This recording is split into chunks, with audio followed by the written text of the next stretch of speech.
I pop into big cities and I feel strongly the energy of cell phone towers and Wi-Fi and all of that. And I know I'm there for a short time, and then I get sucked always back into the forest, always to the edge of the forest. So in Costa Rica, I lived in the jungle at the last house end of the road. Now we live in the mountains, last house end of the road. And then I go always out of the house into the trees, sometimes even climb the trees.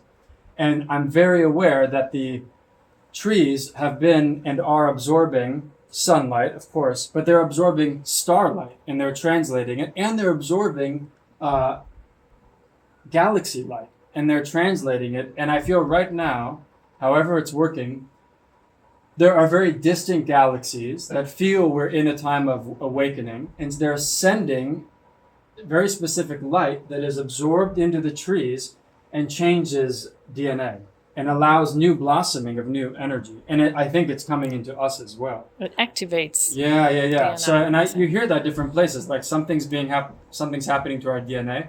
I think it's happening from both directions. It's happening from the stars, and it's happening from other ways. Yeah. So I avoid those other ways. Yeah.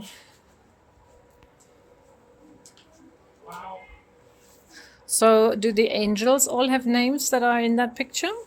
In That part of the picture? I mean, there's one here. So this, when the monk Thich Nhat Hanh was a month or week before he died, I was listening to his Dhamma discourses on YouTube, and sewing him because I wanted to honor his energy, but he was alive at the time. And then he died while I was working on it, and I felt a big expansion and finished it and linked it here, and all of this came through. And then this one, I didn't know who it was for quite a while, but then a blind man in Phoenix, his wife brought him over, and he touched it and said, "Oh, is this blue? Archangel Michael." And I was like, "Oh my God, okay, Archangel Michael." So then I gave him, Archangel Michael holds a sword, which is the sword of compassion and wisdom, to like cut through bullshit, cut through lies, and so. And this so, one? yeah. This one has a very... This one, there was an old monk in China named Zhu Yun, or it's like X, we spell it X, XY, XUN or something. It's hard to spell in English.